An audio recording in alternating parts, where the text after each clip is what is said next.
statement from Sheffield Nablus Twinning Association about the increasing emergency, particularly in the north areas of the West Bank. The emergency facing Nablus and all governorates in the north of the West Bank demands action by UK and local government, journalists and all media outlets, major institutions and all civil society.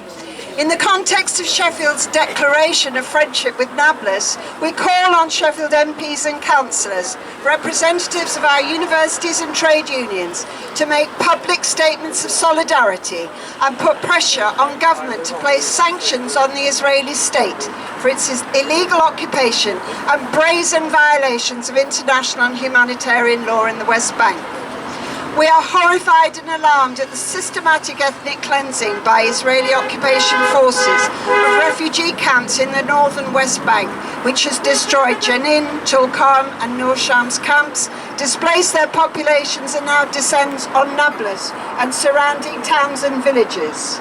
In the previous month, all 4 of the Nablus refugee camps have been subject to armed and lethal raids, abductions, vandalism and the destruction of homes in acts of collective punishment.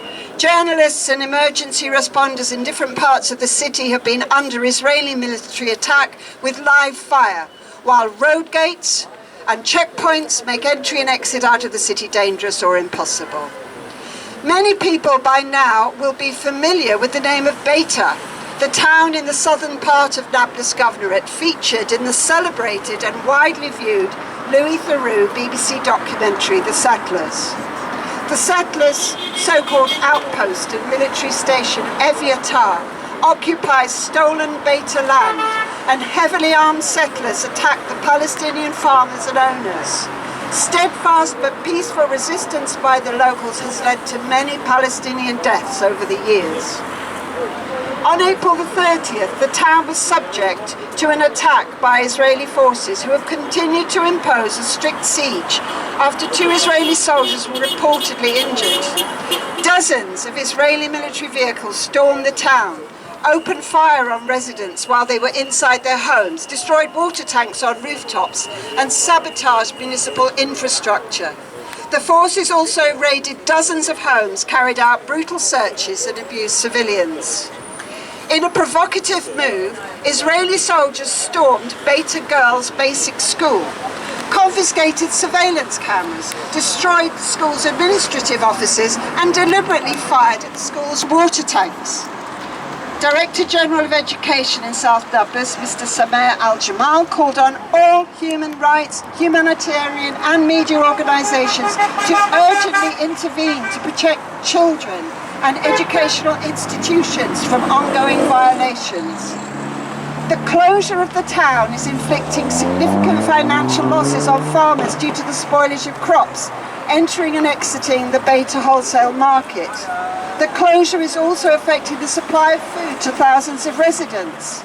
A state of siege has become increasingly normal for all centres of Palestinian population in the West Bank, while Israeli settlers enjoy total freedom of movement and all the protection of the state.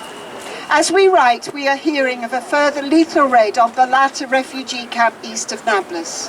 The whole of the region is consumed in an ongoing and escalating emergency, including, of course, the deliberate killing and mass starvation being imposed on Gaza.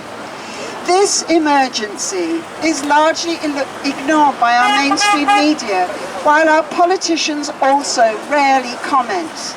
We remind all those with power to influence change that Britain has an historic responsibility for the injustices and suffering endured for over a century by Palestinians, and a legal obligation to take every possible action to bring them to an end.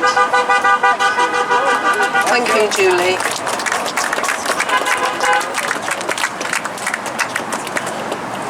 Free, free! Palestine! Free, free! Palestine! Free, free! Palestine! From the river to the sea!